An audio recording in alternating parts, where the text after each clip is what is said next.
probably licking his chops. Um, okay, so we're off to a pretty good start here. I decide to go with a 4-bet bluff for the third time in the match, and it fails. Um, I guess in the second hand, or the third hand of the match, he did fold when I 4-bet 5 deuce, but every other time that he's been 4-bet, he's 5-bet me. Um, and that's worth noting, that he's been willing to go with his hands after 3-betting. It doesn't mean that he had a big hand, although I guess that's likely, but he hasn't. He's not a good candidate to 4-bet bluff, I guess. He doesn't 3-bet all that much um, after the beginning of the match, in which he 3-bet pretty frequently.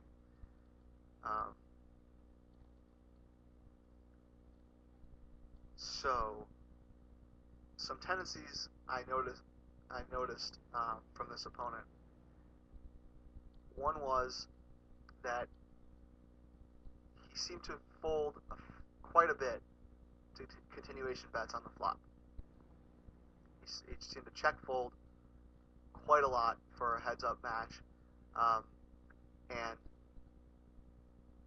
so as I picked that up, I started to see that 100%, which is not probably a good starting point when you're playing heads up. Probably something a bit less is right. Here, I checked it back. Maybe I was already picking up on how frequently he was folding, and I realized there wasn't a lot of value in betting top pair no kicker there. And he exhibited another one of his tendencies, which is to basically auto bet the turn when I checked the flop back. That took me a while actually to realize that he would do it so consistently, and if I had picked it up sooner, I probably would have made a little more money with my medium strength hands by not continuation betting, where he was so prone to fold. So he's kind of an interesting opponent in how extreme some of his tendencies were, one way or the other.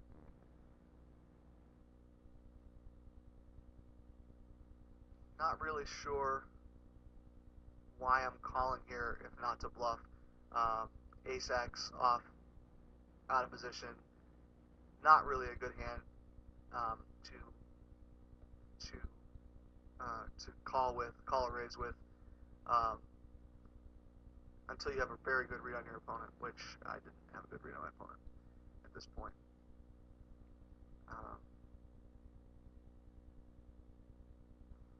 So as I said, good heads-up play is mostly about the adjustments you can make, and those adjustments depend on your observations.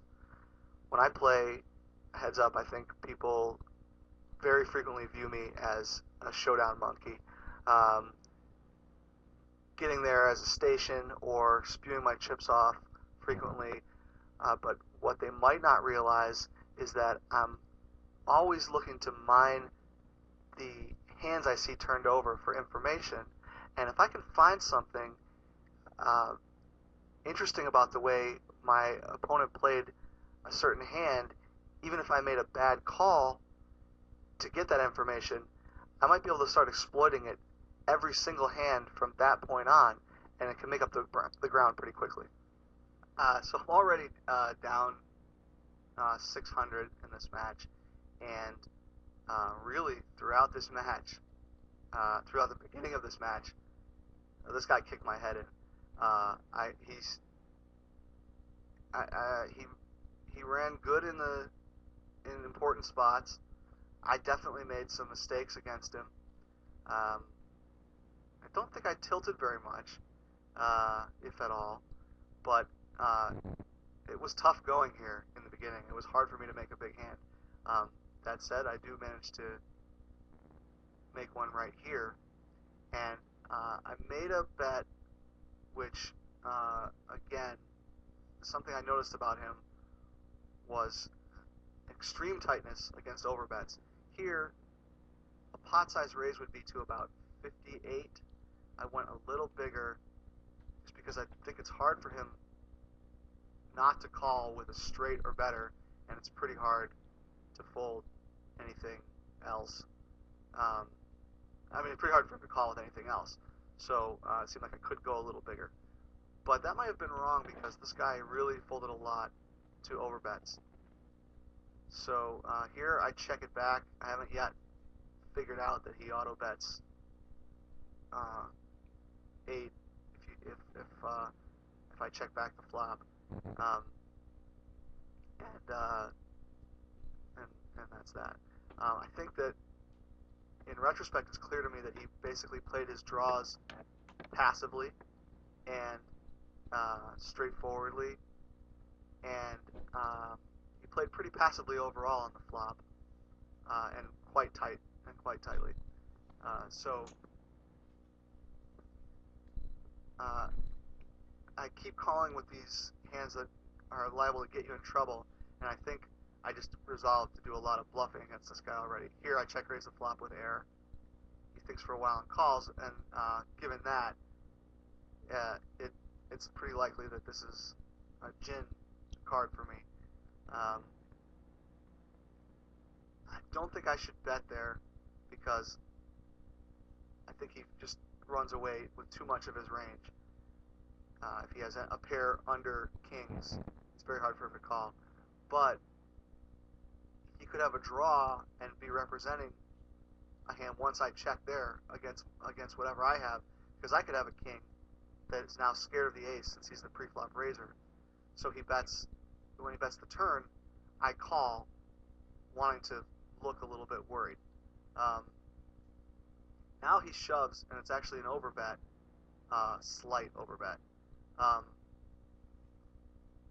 And I think there's a decent enough chance he's trying to move me off of a king or whatever else I have to call, although I think in retrospect it's already probably established clearly enough, like I said, that he's that he doesn't expect me to do much folding, and so it was probably just a bad call there. I'm a little surprised to see him show up with aces and kings, which I think on a 4-card straight board, as unlikely as it might be that someone has the straight, I think it's a little bit thin. And so it's interesting to note that he made that play. I think it probably is a comment on how bad he expects me to play. And I obliged him by paying off right there with just ace rag. Here I 3-bet offsuit connectors, and as this match went on, I just sort of resolved to 3-bet offsuit connectors, suited hands, big pairs. About half the time when I had small pairs, I 3-bet. When I hadn't 3-bet in a few hands, I 3-bet after he won a pot. One thing I noticed was he played pretty tightly after either he won a big pot or after he forced me to fold in the medium pot.